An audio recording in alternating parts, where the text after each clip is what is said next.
Olá, tudo bem com vocês? O meu nome é Mário. A gente está aqui para poder estudar um pouquinho juntos com a Josimara e o Marcos também. Nós vamos conversar aqui um pouquinho e falar sobre um tema, né, um estudo muito importante que fala sobre o exemplo de Cristo, né, que é o nosso maior exemplo, né, de tudo que nós podemos imaginar. Ele veio aqui, morreu por nós, viveu aqui durante muitos anos e deixou para nós grandes exemplos, né? E a gente vai estudar aqui um pouquinho nessa pergunta exatamente sobre isso que nós precisamos ter, né? Que é o exemplo de Cristo. Como a profecia do salmista quanto ao zelo piedoso se cumpriu em Cristo? E ela se divide em duas partes, essa pergunta. A segunda parte é: que fatores devemos aprender com o zelo de Cristo? Então, respondendo aqui a primeira parte, como que a profecia do salmista quanto ao zelo piedoso se cumpriu em Cristo? O que seria o zelo? Vamos pegar por partes aqui um pouquinho. O que vocês entendem? Vocês podem me ajudar aqui da palavra zelo? O que é zelo? Eu fiz uma pesquisa rápida e zelo é grande cuidado.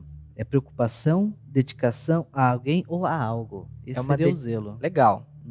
Então, às vezes, umas palavras mais diferentes, mais antigas, a gente fica meio difícil de entender, né, o que significa. Então, o zelo nada mais é do que uma dedicação daquilo que você quer fazer. Alguém a algo. Alguém ou alguma coisa, né, que você queira. Então, a gente está vendo aqui uma profecia que foi já dita e que se cumpriu depois, né? Qual que é essa profecia, Marcos? Vemos que em Salmos foi feito pelo próprio rei Davi, uma profecia. No texto de Salmo 69:9 fala que: pois o zelo da tua casa me devorou, e as afrontas dos que te afrontam caíram sobre mim.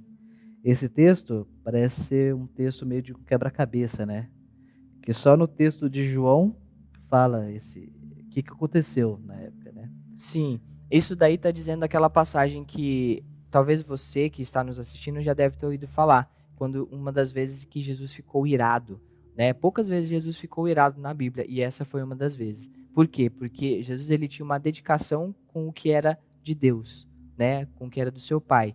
E ele estava num momento ali na igreja, e dentro da igreja estava acontecendo estava acontecendo o comércio, as pessoas estavam vendendo objetos que eram objetos para as pessoas poderem ofertar, né, sacrificar. Estavam vendendo animais e várias outras coisas.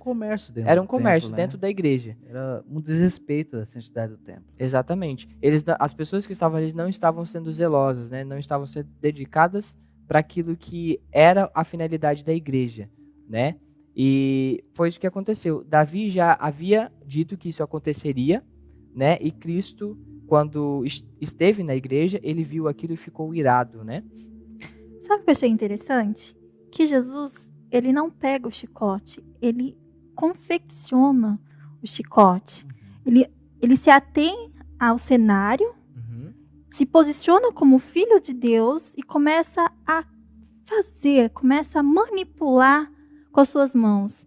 Sendo que, se houvesse pelo menos uma noção de reverência, eles teriam notado, porque levou um tempo para isso.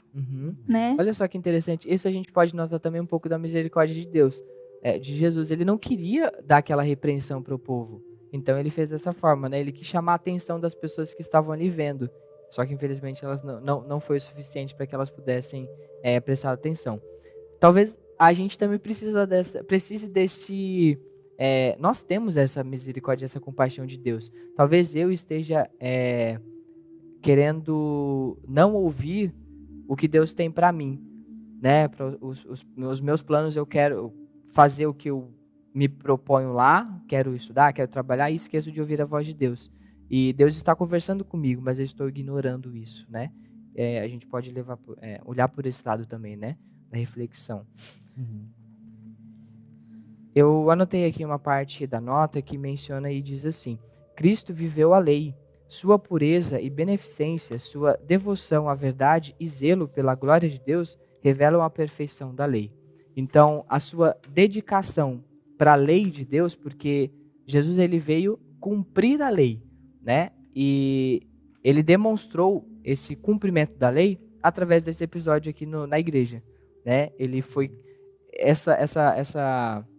essa referência, né? Essa pequena história que a Josimara falou, eu não conheci ainda, e é muito interessante como Deus trabalha, né? Ele nos dá a chance, ele nos dá a oportunidade para a gente poder se arrepender antes de uma repreensão como essa daqui, né? Uhum. Mário, essa questão que você falou sobre Cristo viver a lei, realmente ele veio para viver a lei, né? Não é aquela frase que fala que faz o que eu falo, mas não faz o que eu faço, né? Uhum. Cristo realmente veio para ser exemplo. Exatamente. Eu gosto de falar que ele respirou a lei, né? Ele era o ser dele, era a alma dele, né? Ele cumpria aquilo ali, né? Aham. Legal. Nós vamos agora para a pergunta B. Que apelo Cristo faz a cada um que vive no período morno de Laodiceia?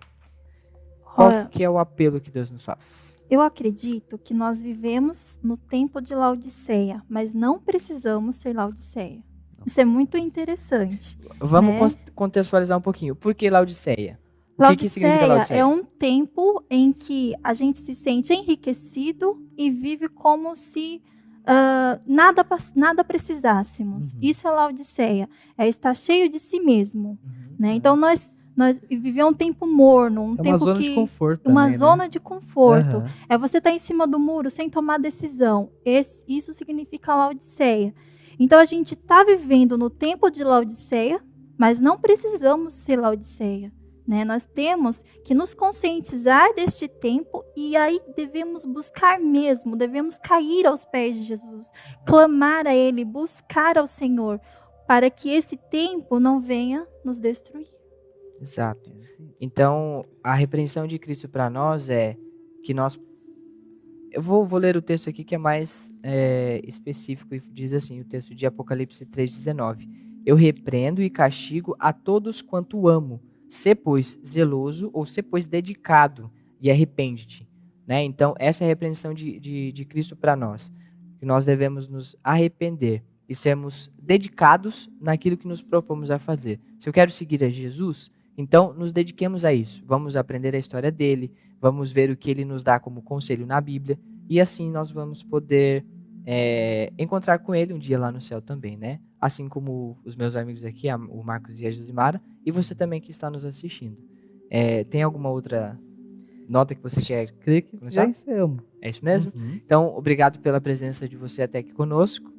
Nos vemos no próximo estudo.